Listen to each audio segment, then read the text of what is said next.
Hello, student organization advisors. Today, we're going to be talking about your role in advising student organizations here at Loyola. My name is Dale Hall, and I'm the coordinator for student engagement in the Department of Student Life and Ministry.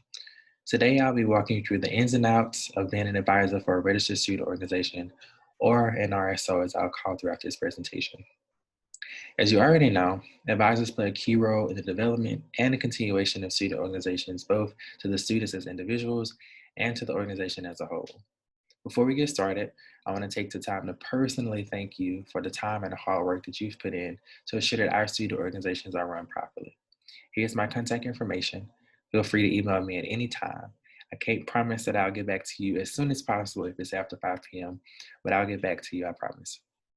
I'm physically in the office on Mondays from 8:30 to 5 p.m. in case you want to ring my office line. Advising student orgs, communicating with student life and ministry, and our Jesuit values. By now, you've probably agreed to be an advisor of a registered student organization and have already completed the advisor agreement. Please be advised that an RSO has not completed their registration process until you have accepted the advisory terms and conditions. Missing this registration renewal deadline will result in a freeze of all RSO privileges. Organizations that allow their registration to lapse are unfortunately denied all rights and privileges as an RSO, and they cannot operate at the university. As an advisor, you're one of the main points of contact for the organization. We expect clear communication about the student org with the Department of Student Life and Ministry. We also expect you to hold the student organization accountable for upholding university standards and our Jesuit values. Organizational leadership. Throughout the school year, organizations may change leadership or in some instances change the status of the organization as a whole for a variety of different reasons. If this happens, you as the advisor are required to work with the student organization to inform the Department of Student Life and Ministry within 10 business days and update their How Connect portal to reflect whatever changes have taken place. In addition, advising includes the following. So of course, verifying that the organization's members are enrolled students. To participate in student activities, the student or the student organization must be in good standing with the university. Students who are on conduct reprimand are still considered in good standing. Students or student organizations on disciplinary probation, suspension, or who have been dismissed or had their charters revoked are not in good standing with the university. You should confirm that student officers are in good standing and have a minimum of a 2.5 GPA at the time of their election or appointment and throughout their term of office. Student officers must not have had a conduct violation in the semester prior to and throughout their term. If you need assistance with how to check a student's enrollment status or how to get their GPA, please email Dr. Dale O'Neill, who is the Director of Student Life and Ministry. She'll be happy to assist you. So of course, you should assist your RSO with all procedural matters and encourage them to keep detailed records. Be visible at the RSO meetings and events. Be knowledgeable of and help members adhere to the organization's history.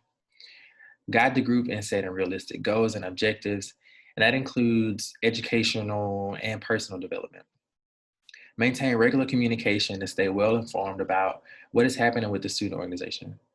Be present for organization events where attendance is over 50 or at programs that are controversial in nature. You should advise organization officers on budgets and other financial affairs. All advisors should become familiar with their registered student organization's fiscal account number and their current balances. All organizational bank accounts must be maintained under the name of the university staff or faculty advisor. An advisor must be the signer on the account. In addition, the advisor must co-sign with the Director of Student Life and Ministry all contracts involving a registered student organization. If the RSO would like to apply for a Student Government Association funding, they must send a representative to the annual Student Organization Summit and follow the requirements set forth in the SGA Allocations Guideline document. We also expect you to provide constructive feedback and assist the organization in evaluating program and events. We also expect you to help the organization justify expenditures of students' time, abilities, energy, and funds. Of course, participate in the review of official correspondence before it is sent out to the public. This includes electronic correspondence such as emails and websites, brochures, banners, flyers, event exhibits, and program scripts. Encourage students to plan programs that are beneficial to students and make sure that these events are inclusive. Assist the organization in assessing and mitigating against risks in regards to events and initiatives. And of course, work is hard, advising is hard. So of course, notify Student Life and Ministry if you're unable to continue serving as their advisor. The organization's responsibility to you. Advising a student organization is definitely not a one-way street, and it is one perfect way to have set expectations for the RSO. Here are some expectations you can have of your student organizations. So clear communication. Your RSO should notify you of all meetings, events, and programs, and any issues that may arise. They should provide you with minutes and details from each meetings, and I would personally advise having a bi-weekly meeting with the RSO president.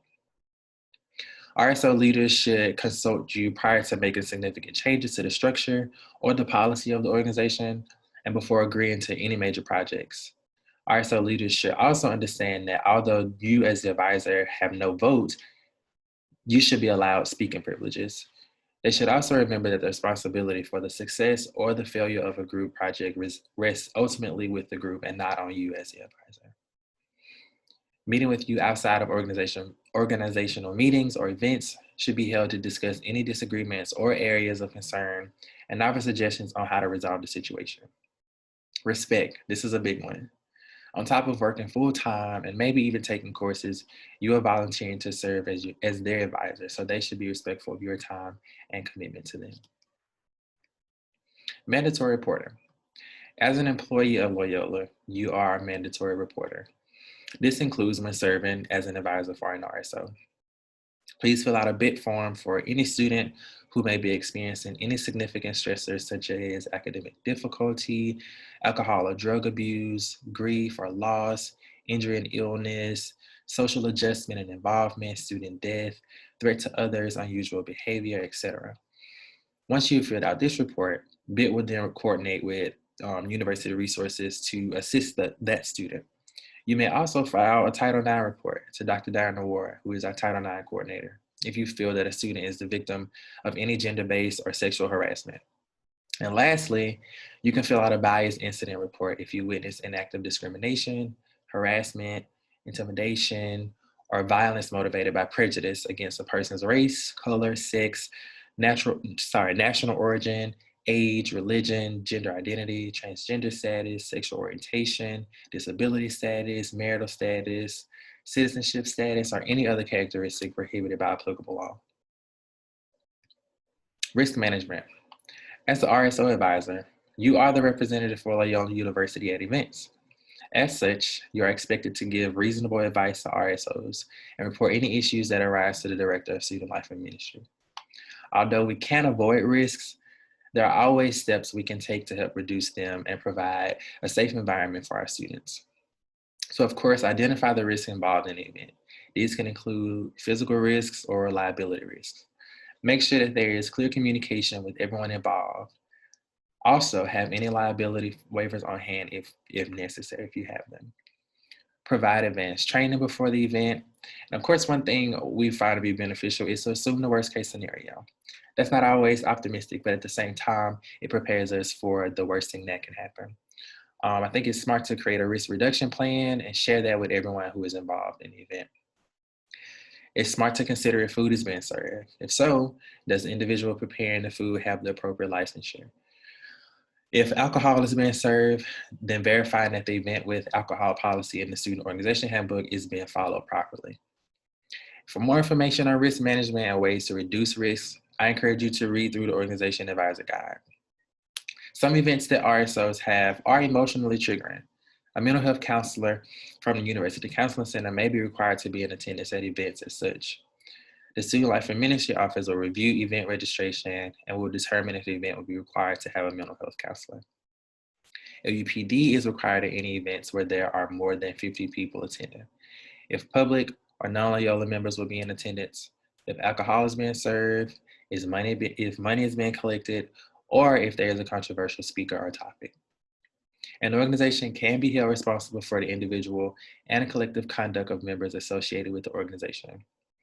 An organization assumes responsibility for members' behaviors when an individual is acting as a member of the organization with or without official sanction rather than as an individual student.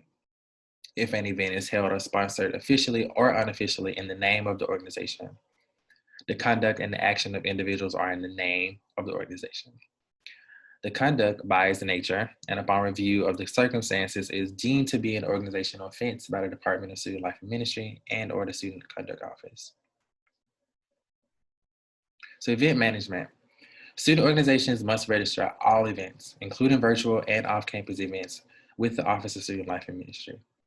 This is done by creating and submitting an event in How Connect. For virtual events, by creating an event in How Connect, the organization will be able to mark the event and share with potential participants how to access the program online. For on-ground programming, creating an event in How Connect is a one-stop registration tool that will guide you through reserving a room, security detail, physical plant resources, and much more. In order to create an inclusive environment for our students, on-ground programming should have a virtual component to allow students who are unable to attend in person to participate. RSOs must create an event in How Connect at least 14 days prior to the event day. How Connect events must be created for all virtual and in-person programs, both on and off campus. RSOs are prohibited from hosting events in private residences. Student organizations may not place events requests more than 1 month in advance. So our travel policy. RSOs are allowed to travel or have overnight stays for many different purposes. While travel or overnight stays can be extremely difficult to advance in the mission of the organization, it is important to remember that it can be a high-risk activity that requires adequate proactive planning and preparation. Because of this, the Department of Student Life and Ministry has a detailed procedure for planning that is outlined each year in the Student Organization Handbook that each student org must read and agree to during their registration process every year. I won't go into every detail, but I'll hit on a couple points for you to be aware of. The travel policy applies to any student org participating in an event taking place more than 25 miles away from campus. If traveling, student organizations must designate a travel coordinator for the event, and they must fill out a travel information form on How Connect at least 14 days in advance of their travel dates. Every student traveling must fill out a medical release form and an informed consent form and must be uploaded to their How Connect page prior to any travel. So what's How Connect? How Connect is Loyola's online platform for all student organizations to recruit new members, promote their programs and events, and to be utilized as an assessment tool. It is the responsibility of the president of the RSO to keep their organization's How Connect portal up to date. This includes, but of course is not limited to, verifying that all students in the portal are current members, that the Constitution is up to date, the contact information is accurate. How Connect is available to any student organization and department on campus.